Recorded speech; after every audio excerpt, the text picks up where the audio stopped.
చెప్పండి, కంక్లూడింగ్ ఇవ్వండి. అంటే రియల్ ఛాలెంజెస్ మీకు కూడా ఉన్నాయి, అన్ని అవకాశాలు ఉన్నా కూడా. రేపు పొద్దున ఎలక్షన్ మేనేజ్మెంట్ కూడా, పోల్ మేనేజ్మెంట్ కూడా తెలుగుదేశం పార్టీ చాలా పకడ్బందీగా చేయాలి జనసేన.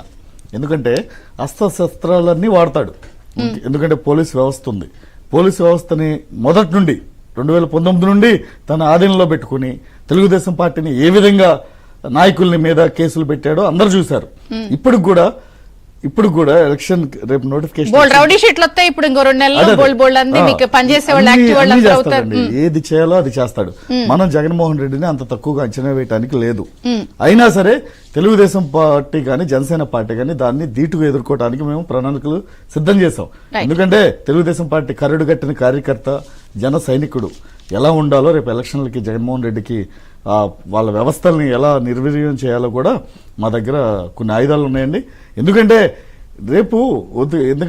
కత్తికి కత్తితోనే సమాధానం చెప్పాలండి. ఎందుకంటే ముళ్ళుని ముళ్ళుతోనే తీయాలన్నారు కదా, డైమండ్ తోనే కోస్తామని పెద్దలు అన్నారు కదా. ఎందుకంటే ఇన్నాళ్ళు ఒప్పుకుంటున్నారు ఏంటి కొమ్మ తీసి డైమండ్ అని ఒప్పుకోవట్లేదండి. అంటే మా డైమండ్ లోకేష్ ఉన్నాడు కదా, అది అట్లా కాదండి. ఇప్పుడు ఒకసారి పోలికలో కూడా మనం మాట్లాడే కత్తితోనే సమాధానం చెప్తాం, ముళ్ళుని ముళ్ళుతోనే సమాధానం చెప్తాం. 2024లో డెఫినెట్ గా వచ్చేది తెలుగుదేశం పార్టీ జనసేన ప్రభుత్వమే. ఓట్ ట్రాన్స్ఫర్ ఒకటి